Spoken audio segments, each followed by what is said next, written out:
Hi అండి. నమస్తే. మృత్యు కెరటం 8వ భాగం. రాత్రి 10 గంటలు దాటింది సమయం. పోలీస్ స్టేషన్ నిశ్శబ్దంగా ఉంది. స్టేషన్ సెంట్రీ తుపాకీ గోడ కాంచి సిగరెట్ కాలుస్తున్నాడు. లాకప్ రూమ్లో చంద్రన్ తప్ప ఎవ్వరూ లేరు. అతనితో పాటు స్టేషన్కి తీసుకొచ్చిన యువకులు వెంటనే వెళ్ళిపోయారు. చంద్రాన్ని మాత్రం లాకప్లో పడేశారు.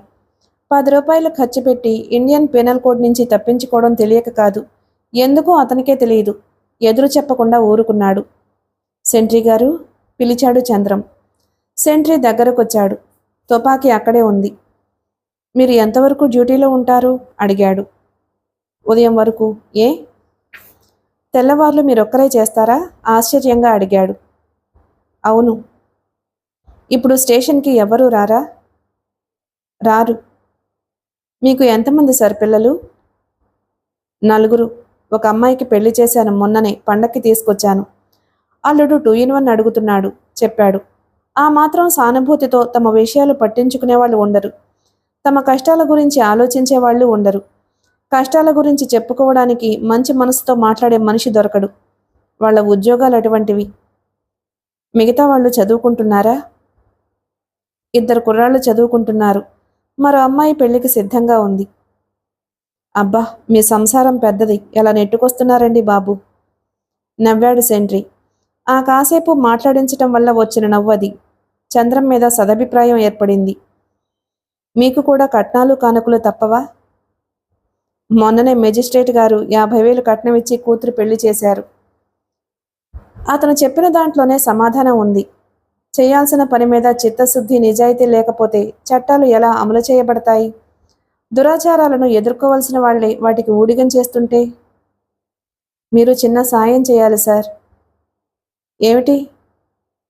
కోపం తెచ్చుకోవద్దు, ఒకసారి ఫోన్ చేస్తాను. కోపం ఎందుకు వస్తుంది? ప్రతి వాళ్ళు తమ మీద కోపాడేవాళ్లే. 25 రూపాయలు తీసుకుని 2 వదిలిపెట్టి మిగిలిన వాడిని లాకప్ రూమ్లో పడేసిన స్టేషన్లో సానుభూతితో సహాయం చేయడం తప్పు కాదనుకున్నాడు. స్టేషన్కి తీసుకొచ్చిన చాలామంది ఫోన్ ఉపయోగించడం, విడుదల కావడం సర్వసాధారణం. ఫోన్ తెచ్చి తొందరగా మాట్లాడు చెప్పాడు యథాస్థానానికి వెళ్ళిపోతూ. చంద్రం రిసీవర్ తీసి నెంబర్ చెప్పాడు. అటువైపు రిసీవర్ తీసిన శబ్దం విని చెప్పాడు. నేను రూమ్ నెంబర్ 6లో దిగిన కస్టమర్ని. అర్జెంటు పని మీద ఊరు వెళ్తున్నాను. 10 రోజుల వరకు రాను. అంతవరకు రూమ్ నా పేరు మీదే ఉంచండి. సెంట్రీ ఫోన్ యథాస్థానంలో ఉంచేశాడు. వాళ్ళిద్దరూ కబుర్లలో పడ్డారు.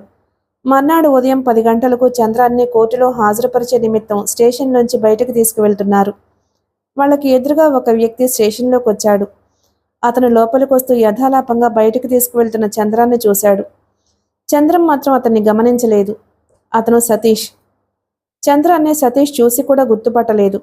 అంతవరకు అతను ఎప్పుడూ చూసి ఉండకపోవడంతో. అంతేకాదు, 3 నెలల నుండి నిర్విరామంగా తిరుగుతున్న చంద్రం గడ్డం బాగా పెరుగుంది. మనిషి బాగా నలిగిపోయి బట్టలు మాసిపోయి అతను ఒక బికారిలా ఉన్నాడు. సతీష్ దగ్గర ఫోటో ఉన్నా అది చిన్నప్పటిది కావడం వల్ల ఏమాత్రం పోలిక దొరకలేదు. మరో ముఖ్య విషయం ఏమిటంటే చంద్రం తిన్నగా పోలీసులకు దొరికి తనకు ఎదురవుతాడని ఎంతటి మేధావి అయినా ఊహించలేడు. అందుకే వెంట్రుకవాసి తేడాలో చంద్రం దాటిపోయాడు. స్టేషన్లో ఉన్న రైటర్కి తను ఎందుకొచ్చాడో తెలియపరిచి ఏం చెయ్యాలో అతనికి ఇన్స్ట్రక్షన్స్ ఇచ్చాడు సతీష్. ముందుగా రైల్వే స్టేషన్లోనూ, స్టేషన్ బయట ఉన్న టీ కొట్లలోనూ, లాడ్జిల్లోనూ, బస్టాండుల్లోనూ వెతకమని చెప్పాడు. తెల్లవారుజామున 3 గంటల్లోపు ట్రైన్ స్టేషన్కి వచ్చుంటుంది. ఆ సమయంలో చంద్రం దిగితే చూసిన వాళ్ళు అతన్ని తప్పనిసరిగా గుర్తుపెట్టుకుంటారనే సతీష్ నమ్మకం. తన తెలివితేటలు, శక్తి సామర్థ్యాలు ఉపయోగించి చంద్రాన్ని పట్టుకోవడానికి ప్రయత్నిస్తున్న సతీష్ ఒక విషయం విస్మరించాడు. పోలీస్ డిపార్ట్మెంట్లో చేరి తక్కువ కాలం అయినందువల్ల ఆ పొరపాటు జరిగింది. డిపార్ట్మెంట్ని ఆమూలాగ్రం పరిశీలిస్తే ఒక పని చేయడం ద్వారా ఖచ్చితమైన ఫలితం సాధించాలనే పట్టుదలతో పని చేయడం కనిపించదు. అటువంటి వైఖరి పాతుకుపోవడానికి ఎన్నో కారణాలున్నాయి. వాటి గురించి చర్చించుకుంటూ పోతే అదో గ్రంథం అవుతుంది. అదే రోజు ఆ జిల్లా పోలీసు సూపరింటెండెంట్ మధ్యాహ్నం స్టేషన్ విజిట్కి వస్తూ ఉండడంతో సతీష్ ఎంతో శ్రద్ధ తీసుకుని అంత దూరం వచ్చి కేసు గురించి చెప్పి ఇచ్చిన ఫోటో అతను వెళ్ళిన 10 నిమిషాలకి రైటర్ సొరుగులోకి చేరింది. స్టేషన్ సర్దుతున్న హడావిడిలో చెత్తలో కలిసిపోయి ఒక కానిస్టేబుల్ చేత చెత్తతో పాటు కాల్చివేయబడింది.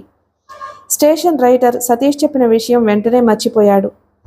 స్టేషన్ విజిట్కి ఎస్పీ వస్తుంటే దానికోసం తయారు కావడం కంటే గొప్ప విషయం మరొకటి ఉండదు కదా. వారం రోజుల తర్వాత బయటకొచ్చాడు చంద్రం. తిన్నగా లాడ్జికి వెళ్లి రూమ్ తెరిచాడు. రివాల్వర్, డబ్బు దాచి ఉంచిన చోటే ఉన్నాయి. బస్టాండ్కి వెళ్లి టైమింగ్స్ కనుక్కొని వచ్చాడు. హోటల్లో అడిగి వారం రోజుల పేపర్లు తీసుకొచ్చాడు. పేపర్లు చదవడం ప్రారంభించాడు. కుమార్ నారాయణ్ హత్య జరిగిన 2వ రోజు ఆ వార్త పేపర్లో పడింది. కుమార్ నారాయణ్ వివరాలు ప్రచురించబడ్డాయి. అందులో డాక్టర్ జీవన్ ప్రకాష్ హత్య కూడా ప్రస్తావించబడింది.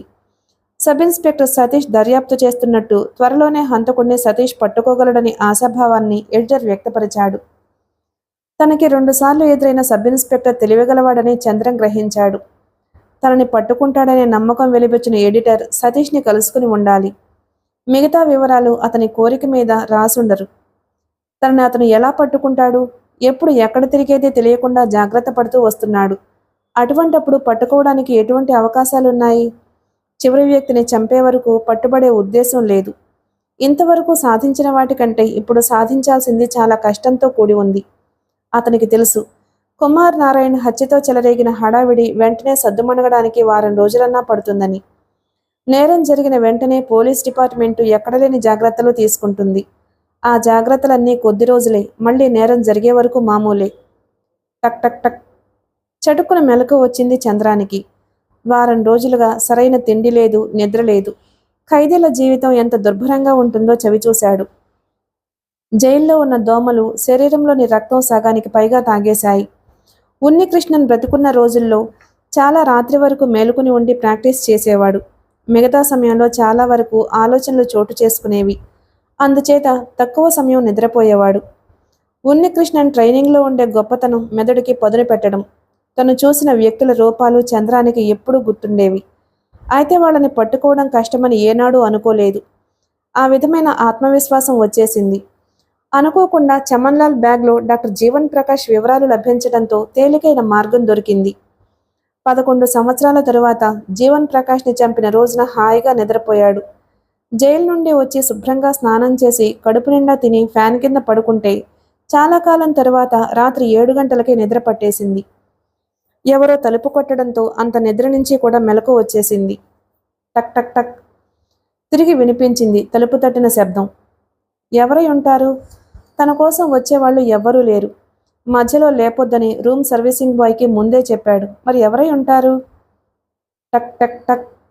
చంద్రం మంచం మించి లేచి లుంగీ సర్దుకుని తలుపు దగ్గరకు వెళ్ళాడు. ఒంటి మీద బనియన్ లేదు. శరీరం కండలు తిరిగి కనిపిస్తుంది. నల్లటి వెంట్రుకలతో ఛాతీ విశాలంగా ఉంది. ఆ స్థితిలో చంద్రాన్ని ఎవరు చూసినా జంకుతారు. చంద్రం తలుపు తెరిచాడు. గుమ్మం అవతల ఒక వ్యక్తి నిల్చున్నాడు. అతను నల్లగా లావుగా ఉన్నాడు. వైట్ షర్టు, ప్యాంటు వేసుకున్నాడు. అతన్ని చూసి చంద్రం ఆశ్చర్యపోయాడు. అతను హెడ్ కానిస్టేబుల్.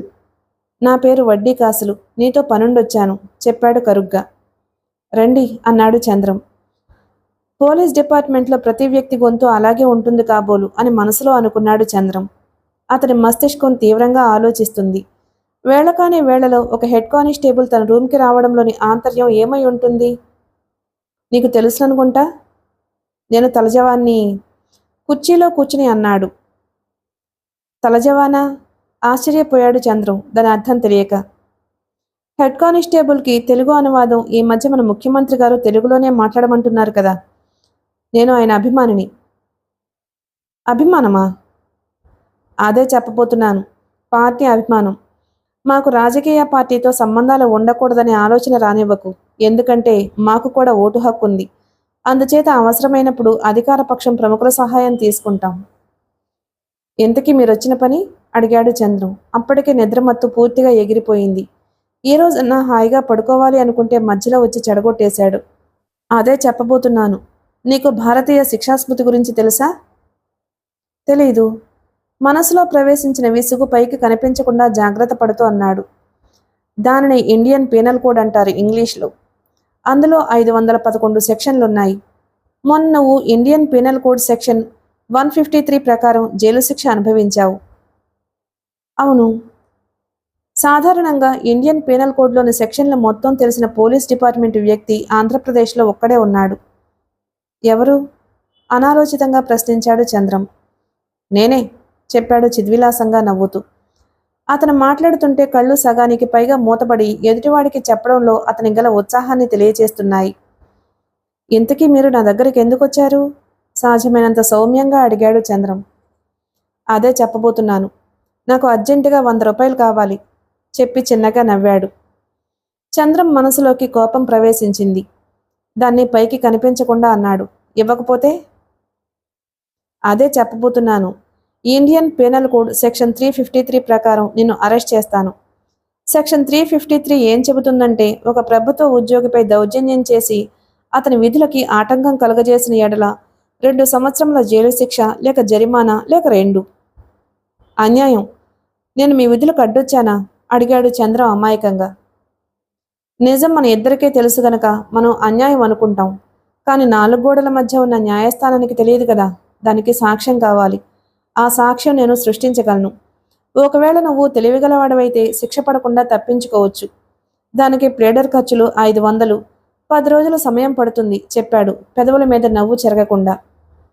చంద్రం 2 క్షణాలు ఆలోచించి అతని వంక చూస్తూ ఉండిపోయాడు.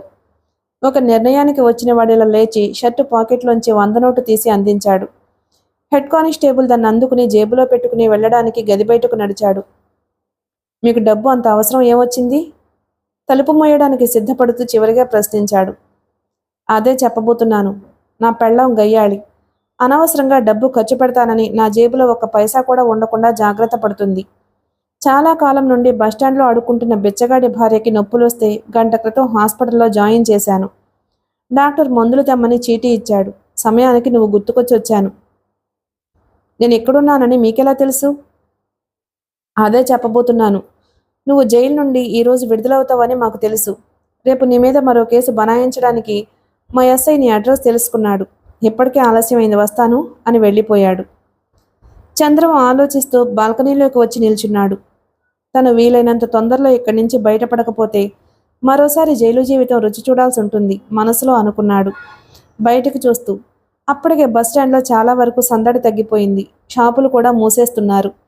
చకచకా నడుచుకుని వెళ్తున్న హెడ్ కానిస్టేబుల్ వడ్డీ కాసులు కనిపిస్తున్నాడు. అతను మందుల షాపు ముందున్న మెట్లెక్కి లోపలికి వెళ్ళాడు. జేబులోంచి చీటీ తీసి షాప్ అతనికి ఇచ్చాడు. తెల్లవారుజామున 5 గంటలైంది సమయం. ఇంకా మసక చీకట్లో పరుచుకుని ఉన్నాయి ప్రకృతిని. చంద్రం లాడ్జి బాల్కనీలో నిలుచుని బస్టాండ్ వంక వాల్తేరు బస్సు కోసం ఎదురు చూస్తున్నాడు. 4 గంటలకే లేచి పనులు ముగించుకుని సిద్ధంగా ఉన్నాడు. ఇప్పుడు అతని రూపం పూర్తిగా మారిపోయింది. మాసిపోయిన బట్టల స్థానంలో స్నో కలర్ వైట్ డ్రెస్ ఉంది. కళ్ళకి గాగుల్స్ ఉన్నాయి. నీట్గా ఉన్నాడు. చేతికి కట్టు మాత్రం యథాప్రకారం ఉంది. వారం రోజులు జైల్లో ఉండడం వల్ల దానికి మందు వేయకపోవడం చేత అది మానలేదు. మలుపు తిరిగి బస్సు రావడం కనిపించింది. చంద్రం మేడ దిగి కౌంటర్ వద్దకు వచ్చాడు. అతని చేతిలో బ్రీఫ్ కేస్ ఉంది. ఎటువంటి సామాను లేకుండా లాడ్జికి వెళ్తే అనుమానిస్తారని దాన్ని కొన్నాడు. మొదటిసారి రూమ్ కోసం వచ్చినప్పుడు ఉన్న వ్యక్తే కౌంటర్లో ఉన్నాడు. అతని కళ్ళల్లో ఆశ్చర్యం ప్రత్యక్షమైంది. అదేమీ పట్టించుకోకుండా రూమ్ తాళాలు కౌంటర్ మీద పెట్టాడు చంద్రం. అతను రిజిస్టర్ తీసి బ్యాలెన్స్ తిరిగి చంద్రానికి ఇచ్చేశాడు. చిన్న నవ్వు ఒకటి అతని వైపు విసిరి బయటకొచ్చాడు. తిన్నగా బస్టాండ్లోకి ప్రవేశించి బస్సు ఎక్కబోతున్నప్పుడు వినిపించింది, టికెట్ తీసుకుని ఎక్కండి. తల తిప్పి చూశాడు చంద్రం. ఒక పక్క కండక్టర్ నిలబడి ఉన్నాడు. అతని దగ్గర టికెట్ తీసుకుని బస్సు ఎక్కాడు. 3 కంటే ఎక్కువ లేరు లోపల. కొన్ని సీట్లలో బ్యాగులు పెట్టున్నాయి. ఖాళీగా ఉన్న 2 సీటర్లో కూర్చుంటూ పక్కనున్న 3 సీటర్లో ఒక ఎయిర్ బ్యాగ్ పెట్టి ఉండడం చూశాడు. సీట్లు బుక్ చేసుకుని కొంతమంది కిందకి దిగుంటారని గ్రహించాడు చంద్రం. తల వెనక్కి వాల్చి కళ్ళు మూసుకున్నాడు. ఒక్కొక్కరు బస్సు ఎక్కుతున్నారు. కళ్ళు తెరవకుండా శబ్దాన్ని బట్టి గ్రహిస్తున్నాడు చంద్రం. కొంతసేపటికి చాలామంది ఎక్కారు. చంద్రం పక్క సీట్లో కూడా ఎవరో వచ్చి కూర్చున్నారు. ఇంతలో ఒక కుర్రవాడు గబగబా వచ్చి బస్సు ఎక్కాడు. అతనికి 15 సంవత్సరాల కంటే ఎక్కువ ఉండవు. అతను ఒకమారు ప్రయాణికుల్ని పరీక్షించి చంద్రం పక్కనున్న 3 సీటర్లో కూర్చున్న యువకుని అడిగాడు, ఇందాక కొబ్బరి బొండం తాగింది నువ్వేనా? అవును అన్నాడు అతను. అతనికి 18 సంవత్సరాలు ఉండొచ్చు. సన్నగా ఉన్నాడు. కాస్త అమాయకంగా కనిపిస్తున్నాడు. నీకు చిల్లరెంత ఇచ్చాను? 18 రూపాయలు. కాదు, ఇంకా ఎక్కువ ఇచ్చాను. లేదు చెప్పాడతను. అతని గొంతు పీలగా ఉంది. అబద్ధం ఆడకు, నీకిచ్చాను గట్టిగా చెప్పాడు నమ్మకంగా. లేదు. నువ్వు కిందకి దిగు నా కొడక, నీ అంతు చూస్తాను. ఆవేశంతో ఊగిపోతూ ఆ యువకుడి మీద చెయ్యి వేశాడు.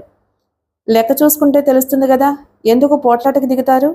ఒకసారి నీ దగ్గర డబ్బులు లెక్క చూడు. చంద్రం పక్కన కూర్చున్న ప్రయాణికుడు చెప్పాడు మధ్యలో కలగజేసుకుని.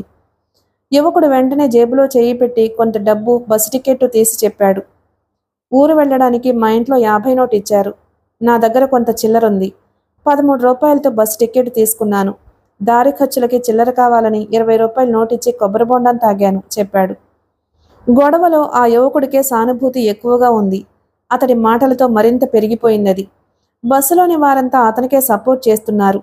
పరోక్షంగా మనసులో ఒక స్టూడెంట్ వంటి యువకుడిని బస్టాండ్లో కొబ్బరికాయలు అమ్ముకునే కుర్రవాడు డబ్బాయిస్తుంటే ఊరుకోవడానికి సిద్ధంగా లేరు బస్సు ప్రయాణికులు. వీటన్నిటినీ చూసిన తరువాత అన్నాడు చంద్రం పక్కన కూర్చున్న ప్రయాణికుడు. నువ్వు ఎవరికో ఇచ్చేసి ఇతని మీద పడతావే? ఇంకెవరికో ఇచ్చుంటావు పో. పొద్దున్నే నేను ఎవరికీ అమ్మలేదండి.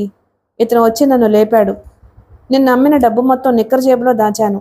నిద్ర కళ్ళతో అతనికి 18 రూపాయలు ఎక్కువ ఇచ్చేశాను అని చెప్పి ఆ యువకుడి వంక తిరిగి, రోజుకి 4 రూపాయలు సంపాదించే నాలాంటి వాడి సొమ్ముతిని బాగుపడదామనుకున్నావురా? కిందకి దిగరా నా కొడక అని అరిచాడు. అతని కంఠం నుంచి దుఃఖం తన్నుకు రాబోతుంది. మాటల్లో తెలిసిపోతుందది. అప్పుడు కళ్ళు తెరిచాడు చంద్రం. ఎవరో తన తపస్సుకి భంగం కలిగించినట్లు. మిస్టర్, సీట్లో కూర్చున్న యువకుడిని పిలిచాడు చంద్రం. అతని కంఠం బస్సులో మారుమోగింది. ప్రయాణికులు చంద్రాన్ని చూడడం ప్రారంభించారు. ఆ యువకుడు చంద్రం వైపు దృష్టి తిప్పి ఏమిటన్నట్టు చూశాడు. నీ పేరేమిటి? సూటిగా అతని కళ్ళల్లోకి చూస్తూ అడిగాడు. అది కత్తిలాంటి చూపు. కళ్ళ నుంచి దూసుకు వెళ్లి మెదడులో ప్రవేశించి అక్కడ ఏం జరిగిందో తెలుసుకుంటున్నట్లు ఎదుటివాడిని కట్టిపడేసే చూపు. రాధాకృష్ణ. ఏం చదివావు? వెంటనే ప్రశ్నించాడు, ఆలోచించడానికి వ్యవధి ఇవ్వకుండా. చంద్రం పక్కన కూర్చున్న ప్రయాణికుడు ఆసక్తిగా చూస్తున్నాడు. ఇంటర్. మీరు లక్షాధికారులా? నిజానికి ఆ ప్రశ్న అడగాల్సిన పని లేదు. అతన్ని చూస్తుంటేనే తెలుస్తుంది మధ్యతరగతి వాడని. కండక్టర్తో సహా అందరూ చంద్రాన్నే చూస్తున్నారు. వాళ్లల్లో టెన్షన్ పెరిగిపోయింది. ఏదో జరుగుతుందనేది అందరికీ తెలిసిందే. అదేమిటనేదే ప్రశ్న. బస్సులోని వ్యక్తుల విభిన్న అభిప్రాయాల మీద బాంబు పడినట్టు దూసుకొచ్చాయి మాటలు చంద్రం నోటు నుంచి. అతను నీకు ఎక్కువ ఇచ్చిన డబ్బులు తిరిగిచ్చేయి. అది సమాధానం చెప్పొద్దు. నువ్వు ఎక్కువ మాట్లాడడం వల్ల ఉపయోగం ఏమిటంటే సాక్ష్యాలతో సహా ఎంతమందిలో నిరూపించబడడం జరుగుతుంది. కంగుమంది చంద్రం గొంతు. అతను 2 క్షణాలు తటపటాయించి జేబులోంచి డబ్బులు తీసి ఆ కుర్రవాడికి ఇచ్చాడు. వాటిని చూడగానే కుర్రవాడి మొహం వికసించింది. రోజంతా కొబ్బరి బోండాలు అమ్మితే 5 రూపాయలు రావడం కష్టం. అటువంటి స్థితిలో 18 రూపాయలు అతనికి భరించలేని బరువు. చంద్రం తిరిగి కళ్ళు మూసుకున్నాడు, తపస్సులోకి వెళ్ళిపోయినట్లు. అక్కడ ఏర్పడిన గందరగోళం సర్దుకుని బస్సు బయలుదేరడానికి 15 గంట పట్టింది. చంద్రం మాత్రం కళ్ళు విప్పలేదు. ఒక ఊర్లో బస్సు దిగి కాఫీ తాగొచ్చి తిరిగి కళ్ళు మూసుకున్నాడు. బస్సు విశాఖపట్నం చేరేసరికి 12 దాటిపోయింది. కాంప్లెక్స్లో బస్సు దిగి జనాన్ని తప్పించుకుని బయటకొచ్చాడు చంద్రం. ఏవండి? ఎవరో పిలిచినట్లయి వెనక్కి తిరిగాడు చంద్రం. చంద్రం పక్కన కూర్చున్న ప్రయాణికుడు. ప్రొద్దుట ఆ యువకుడు అబద్ధం చెప్పాడని ఎలా తెలుసుకున్నారు? చంద్రాన్ని సమీపించి అడిగాడు. ఆ సంఘటన జరిగిన తరువాత చాలామంది అతన్ని అడిగి తెలుసుకోవాలి అని అనుకున్నారు గాని తపస్సులోకి వెళ్ళిపోయినట్లు అతను కళ్ళు మూసి మరి తెరవలేదు. పక్క ప్రయాణికుడు అవకాశం కోసం చూసి చివరికి అక్కడ పట్టుకున్నాడు చంద్రాన్ని. చాలా సింపుల్. అతనికి ఇంట్లో 50 నోటు ఇచ్చారు అని అన్నాడు. 20 రూపాయల నోటు మార్చడానికి కొబ్బరి బండాల కుర్రాడి దగ్గరకు వెళ్ళాడు. అంటే అప్పటికే 13 రూపాయలతో టికెట్ తీసుకుని ఉండాలి. అటువంటప్పుడు చిల్లర మార్చాల్సిన పనేమిటి? 37 రూపాయల దగ్గరుందిగా. తన దగ్గర ఇంకా డబ్బులున్నాయని అంటున్నాడు తప్ప ఎంతున్నాయో చెప్పలేదు. మధ్యతరగతి కుర్రవాడు తన జేబులో ఎంతుందో తెలియని స్థితిలో ఉంటాడా? చెప్పి ఆగకుండా వెళ్ళిపోయాడు. అది అర్థం చేసుకునేసరికి చంద్రం చాలా దూరం వెళ్ళిపోయాడు. నిశ్చయంగా అతను చాలా తెలివైనవాడు. తనలో తాను అనుకుంటూ కదిలాడా ప్రయాణికుడు. చంద్రం దగ్గరలోని లాడ్జికి వెళ్లి రూమ్ తీసుకుని అందులో కొంతసేపు ఆలోచిస్తూ కదలకుండా ఉండిపోయాడు. మధ్యాహ్నం 3 దాటిన తరువాత రిసెప్షన్ నుంచి డైరెక్టరీ తెప్పించుకుని 65718 నెంబర్ ఎవరిదో చూడడం ప్రారంభించాడు. మహాసముద్రం వంటి డైరెక్టరీలో ఆ నెంబర్ పట్టుకునేసరికి గంట పట్టింది. ఆ నెంబరు ఒక పోలీస్ క్వార్టర్ది. ఫోన్ అందుకుని ఆ నెంబర్కి రింగ్ చేశాడు. హలో వినిపించింది అట్నుంచి. లోహియా గారు ఉన్నారా? అడిగాడు చంద్రం. ఇది ఇన్స్పెక్టర్ గారి క్వార్టర్.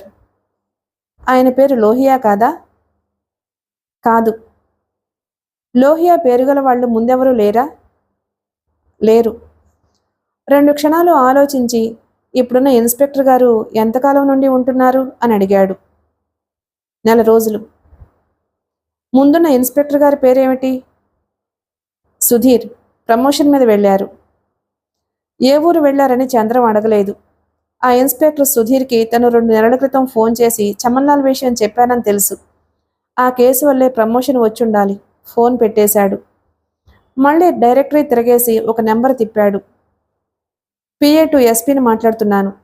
నేను ఈ ఊరికి కొత్తగా వచ్చాను. లోహియా గారు ఎక్కడుంటారో చెబుతారా? ఏ లోహియా? KS లోహియా. పోలీస్ ఆఫీసరా? తెలీదు. నేను ఇంట్లో లేనప్పుడు మా అమ్మమ్మకి చీటీ రాసి ఇచ్చారట. అందులో ఊరు, ఫోన్ నెంబర్ మాత్రమే ఉన్నాయి. ఆ ఫోన్ నెంబర్ ఇన్స్పెక్టర్ క్వార్టర్స్ది. అందులో లోహియా గారు లేరు. కాసేపు లైన్లో ఉండి కనుక్కొని చెబుతాను. 2 నిమిషాల తర్వాత వినిపించింది. KS లోహియానే అందరూ సుధీర్ అని పిలుస్తారు. ప్రమోషన్ మీద శ్రీకాకుళం వెళ్ళారు. సుధీర్ అనేది అతని మారు పేరా? కాదు. అతని పేరులో ఒక ముక్క సెంటిమెంట్ కోసం దాన్నే చెప్పుకుంటాడు, చెప్పాడు PA. థ్యాంక్స్, చెప్పాడు చంద్రం. 4 గంటలు పూర్తిగా గడవక ముందే రూమ్ ఖాళీ చేశాడు చంద్రం. తిన్నగా సూపర్ బజార్కి వెళ్ళి ఒక వస్తువు కొనుక్కుని బస్టాండ్కి వచ్చాడు. అక్కడి నుండి గంటకి నాన్ స్టాప్ బస్సులు ఉన్నాయి శ్రీకాకుళానికి. కౌంటర్లో టికెట్ తీసుకుని బస్ ఎక్కి కూర్చున్నాడు. ఎవరూ చూడకుండా తను తెచ్చిన వస్తువు భద్రంగా దాచాడు. విశాలమైన స్థలంలో నిర్మించబడిందా బంగళా. దాని చుట్టూ 4 అడుగుల ఎత్తులో ప్రహరీ గోడ. లోపల నానా రకాల చెట్లు విచ్చలవిడిగా పెరిగి ఉన్నాయి. అవి ఒక క్రమంలో పెంచినట్లు కనిపించటం లేదు. ప్రహరీకి లోపల బంగళాకి మధ్య 50 గజాల దూరం ఉంది. ఆ దూరానికి మట్టితో రోడ్డు నిర్మించబడి ఉంది. బంగళా చుట్టూ చీకటి నాట్యమాడుతుంది. ఊరు చివర కట్టిన గవర్నమెంట్ బంగళా అది. బంగళాలో ఒక లైటు కూడా వెలగడం లేదు. ఎక్కడో అలికిడి వినిపించడం లేదు. ఆ బంగళా చాలా దూరంలో ఉంది. అక్కడ నుండి ఊళ్ళోని దీపాల కంతి కనిపిస్తుంది. దాదాపు 3 గంటల నుండి దాని వంక చూస్తున్నాడు చంద్రం. 3 గంటల కాలంలో ఒకే ఒక జీప్ వచ్చి వెళ్ళింది. తనకి కావాల్సిన వ్యక్తి లోపలే ఉన్నాడని చంద్రానికి తెలుసు. కానీ అక్కడి వాతావరణం అతనికి అనుమానం కలిగించింది. అందుకే కదలకుండా నిలబడి చూస్తున్నాడు చెట్టుచాటు నుండి. ఎంతసేపు చూసినా తన అనుమానానికి ఆధారం లభించలేదు. బంగళా ప్రశాంత వాతావరణంలో ఏదో అపశృతి. తుఫాను ముందు ప్రశాంతతల. చెట్టుచాటు నుంచి కదిలి కాంపౌండ్ వాల్ సమీపించాడు. కొంతసేపు అక్కడ నిలబడి చెవులు రిక్కించి విన్నాడు. ఎటువంటి అలికిడి వినిపించలేదు. నెమ్మదిగా గోడ మీద చేతులు వేసి లోపలికి దూకాడు. గుండె జల్లుమంది. పద్మవ్యూహంలోకి ప్రవేశిస్తున్న అనుభూతి. అయినా తప్పదు. ఇప్పటికే కావాలని చాలా ఆలస్యం చేశాడు. ఇంకా సమయం కోసం ఎదురు చూసే ఓపిక లేదు. 2 అడుగులు వేశాడు. కాళ్ల కింద ఎండుపుల్ల ఫట్టుమని విరిగింది. నిశ్శబ్దంగా మోకాళ్ల మీద కూర్చుండిపోయాడు. కొంతసేపు చూశాడు. ఏ విధమైన చప్పుడు వినిపించలేదు. ఈ మధ్య తనకి అనుమానాలు ఎక్కువయ్యాయి. మనసులో అనుకుంటూ లేచి అడుగులు వేయడం ప్రారంభించాడు. బంగళా తలుపుల దగ్గరకు వెళ్ళాలి. తలుపులకి 10 అడుగుల దూరం వరకు నడిచాడు. ఒక్కసారి ఆ ప్రాంతమంతా వెలుగుతో నిండిపోయింది. ఆ కాంతికి చప్పున కళ్ళు మూసుకున్నాడు చంద్రం. కొన్ని క్షణాల తరువాత నెమ్మదిగా తెరిచి చూశాడు. బంగళా ఆవరణ మొత్తం ఫ్లడ్ లైట్లు అమర్చబడి ఉన్నాయి. 2 గజాలకి ఒకరు చొప్పున తుపాకులతో పోలీసులు నిలబడి ఉన్నారు. చంద్రానికి అర్థమైంది. సతీష్ తొందరలోనే హంతకుణ్ణి పట్టుకోగలడనే నమ్మకం వ్యక్తపరిచిన ఎడిటర్ రాతలోని మర్మం. ఇంకో విషయం కూడా అర్థమైంది. లోహియా అడ్రస్ అడిగితే వెంకట్రావు తనకి చెప్పి ఉండేవాడని, ఇప్పుడు తను నిజంగానే పద్మవ్యూహంలో చిక్కుకున్నాడని గ్రహించాడు. చంద్రం, చేతిలోని రివాల్వర్ వదిలేసి చేతులెత్తు. వెనక్కి తిరిగాడు చంద్రం. రివాల్వర్ పట్టుకునున్నాడు సతీష్. అతని వంక గౌరవపూర్వకంగా చూశాడు చంద్రం. 2 నెలల పరిశోధన చేసి తను ఎక్కడికి వస్తాడో ఊహించి అక్కడ విసుగు విరామం లేకుండా తన కోసం ఎదురు చూడడం సామాన్య విషయం కాదు. కొందరుంటారు కర్తవ్యం కోసం అన్నీ వదులుకునేవాళ్ళు. అతనికున్న నిజాయితీ మిగిలిన వాళ్లకుంటే తనని కన్నాపురం లాడ్జిలోనే పట్టుకుని ఉండేవాళ్ళు. నా కోసం శ్రమపడనక్కర్లేదు, నేనే లొంగిపోతాను, చెప్పాడు చంద్రం చేతిలోని రివాల్వర్ వదలకుండా. తన ముందున్న యువకుడి శక్తి సామర్థ్యాలు సతీష్కి తెలుసు. అతని గురించి వెంకట్రావు ద్వారా వినడం చేత మనసులో కాస్త సానుభూతి ఉంది. నాకు తెలుసు మిస్టర్ చంద్రం, ఎప్పటికైనా ఇక్కడికి వచ్చి మాకు దొరికిపోతావని. పెద్ద పులి కోసం వేటగాడు అడవిలో తిరగడు. అది ఎక్కడికి వస్తుందో జాడ తెలుసుకుని అక్కడ మాటు వేస్తాడు. కేసులో విజయం సాధించిన సంతోషం కొన్ని నిమిషాలు అజాగ్రత్తను తెచ్చిపెట్టింది. బంగళా తలుపులు తెరుచుకున్నాయి. గుమ్మంలో వచ్చి నిలుచున్నాడు కృష్ణ సుధీర్ లోహియా. అతను నైట్ డ్రెస్లో ఉన్నాడు. అప్పుడే నిద్రలేచినట్లు మందంగా కనిపిస్తున్నాడు. ఎర్రగా లావుగా ఉన్నాడు. అతని పొట్ట ఎత్తుగా కనిపిస్తుంది. మిస్టర్ సతీష్, నన్ను చంపడానికి వస్తాడనుకున్న వ్యక్తి ఇతనేనా? అధికారపూర్వకంగా అడిగాడు. Yes sir. Good job, Satish వంక ప్రశంసాపూర్వకంగా అన్నాడు. మృత్యుముఖం నుంచి తప్పించుకున్నవాడిలా మొహంలో సంతోషం వచ్చి చేరింది. గత కొద్ది రోజులుగా అతనికి మనశ్శాంతి లేదు. ఎట్నుంచి వచ్చి పడుతుందో తెలియని మృత్యువు ఒక్కసారిగా తప్పిపోయినట్టు తృప్తిగా ఊపిరి పీల్చాడు. చంద్రానికి చుట్టూ నిలుచున్న మనుషుల్లో కూడా ఆనందం కనిపిస్తుంది. నెల రోజుల నుంచి అతి జాగ్రత్తగా కాపలా కాస్తున్నందువల్ల వాళ్ళకి విశ్రాంతి లేదు. ఆ వాతావరణాన్ని చిన్నాభిన్నం చేస్తూ అప్పుడు వినిపించింది చంద్రం కంఠం ఉరిమినట్లు. మిస్టర్ లోహియా, నిన్ను చంపకుండా నన్ను ఇక్కడి నుంచి ఒక అంగుళం కూడా కదపలేరు. నీలాంటి మృగాలు మనుషుల మధ్య ఉండకూడదు. నీ చరిత్ర ఈ నిమిషంతో ముగిసింది. అక్కడున్న వాళ్ళంతా ఉలిక్కిపడ్డారు, సతీష్తో సహా. తమకు దొరికిపోయిన వ్యక్తిలోని నమ్మకం ఏమిటో అంతు చిక్కలేదు. చంద్రం, కదలొద్దు, హెచ్చరించాడు సతీష్ రివాల్వర్ గురిపెడుతూ. మిగతా వాళ్ళు కూడా తుపాకులు ఎత్తి సేఫ్టీ క్యాచ్ ముందుకు తోసి బోల్ట్ వెనక్కి లాగి ముందుకు తోశారు. .303 రైఫిల్ తోటాలు ఛాంబర్లోకి ఆటోమేటిక్ యాక్షన్లో కూర్చున్నాయి. ట్రిగ్గర్ నొక్కితే చాలు, బారెల్ నుండి వెలువడిన తోట శరీరాన్ని జల్లెడ మాదిరి చీలుస్తుంది. ఆ మాటలు, వాళ్ల కదలికలు చంద్రం పట్టించుకోవడం లేదు. అతని కుడి చెయ్యి రివాల్వర్తో పాటు పైకి లేచింది. చంద్రం, చివరిసారిగా హెచ్చరిస్తున్నాను, రివాల్వర్ వదిలేయ్ అరిచాడు సతీష్. తుపాకులతో నిలబడి ఉండగా చంద్రం ఏమీ చెయ్యలేడు అనే నమ్మకం ఎటువంటి పరిస్థితులు సృష్టించబోతుందో గ్రహించేసరికి శరీరం మీద వెంట్రుకలు లేచి నిల్చున్నాయి. చంద్రం కుడి చెయ్యికి ఎడమ చెయ్యి కలిసింది. రివాల్వర్ తిన్నగా లోహియా గుండెలకు గురిపెట్టబడింది. చంద్రం దృష్టిపథం నుంచి చుట్టూ ఉన్న మనుషులు మాయమయ్యారు. చేతిలోని రివాల్వర్ బారెల్, లోహియా గుండెలు మాత్రమే కనిపిస్తున్నాయి. చంద్రానికి తెలుసు, తన ప్రాణాలు కొన్ని క్షణాల్లో పోతాయని. ఆ ప్రయత్నంలో లోహియా తప్పించుకుంటే మరో అవకాశం అనేది ఉండదు. తరువాత ఏం జరిగినా ముందు లోహియా ప్రాణాలు తీయగలిగితే చాలు. అతను తనకంటే ముందు చావాలి. చంద్రం చేతి మీద కాల్చడానికి సతీష్కి అవకాశం లేదు. అతను వెనక్కి తిరిగి ఉన్నాడు. మిగతా వాళ్ళు తుపాకులు ఎత్తినా సొంతంగా నిర్ణయం తీసుకుని వాళ్ళు కాల్చరు. లోహియా, 11 సంవత్సరాల క్రితం నా తల్లిని మానభంగం చేసి ప్రాణం తీశావు. దానికి మూల్యంగా ఇంతవరకు క్షోభతో తిరుగుతున్న నా తల్లి ఆత్మశాంతికి నీ ప్రాణాలు తీసుకుంటున్నాను. ఫైర్ అరిచాడు సతీష్ కంగారుగా. చంద్రం చేతిలోని రివాల్వర్ పేలింది. దాని వెంటనే తుపాకులు పేలడం ప్రారంభమైంది. తోటాలు చంద్రం శరీరాన్ని చీల్చుకుపోతున్నాయి. ఒక్కొక్క తోట దూసుకుపోతుంటే అతని శరీరం చిన్నగా వణుకుతోంది. అయినా అతను ఒక్కడుగు వెనక్కి వేయలేదు. రివాల్వర్లోని తోటాలు మొత్తం కాల్చేశాడు. రివాల్వర్ పట్టుకున్న చేతులు నెమ్మదిగా విచ్చుకున్నాయి.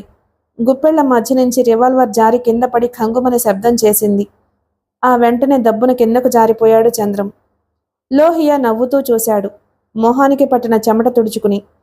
చంద్రం రివాల్వర్ పేలేసరికి అతను ముందు కంగారు పడ్డాడు గాని రివాల్వర్ నుండి రావాల్సిన తోట అతనికి తగలకపోవడమే కాకుండా గోడకి తగిలిన శబ్దం కూడా వినిపించలేదు. అన్ని సంవత్సరాల అనుభవంతో ఎదుటి వ్యక్తి చేతిలోనిది పనికిరాని పిస్టల్ అని తెలుసుకున్నాడు. నిజం కూడా అంతే. కుమార్ నారాయణ్ తన తమ్ముడు కొడుకు కోసం తీసుకువెళ్తున్నాడా పిస్టల్. అది విదేశాల నుంచి వచ్చింది. నిజమైన పిస్టల్కి దానికి మధ్య ఎటువంటి తేడా కనిపించదు. దానిలాగే మంటా శబ్దం వస్తుంది. బుల్లెట్ మాత్రం బయటికి రాదు. చంద్రం నేల మీద బోర్లా పడి ఉన్నాడు. మొహం నిండా దుమ్ము అంటుకుంది. అతను పడి ఉన్న చోట రక్తం మట్టిలో కలిసిపోయి ఎర్రగా కనిపిస్తుంది. 5-6 తోటాలు చంద్రం శరీరంలోకి దూసుకుపోయాయి. ఆ రంధ్రాల నుంచి రక్తం ధారగా కారుతుంది.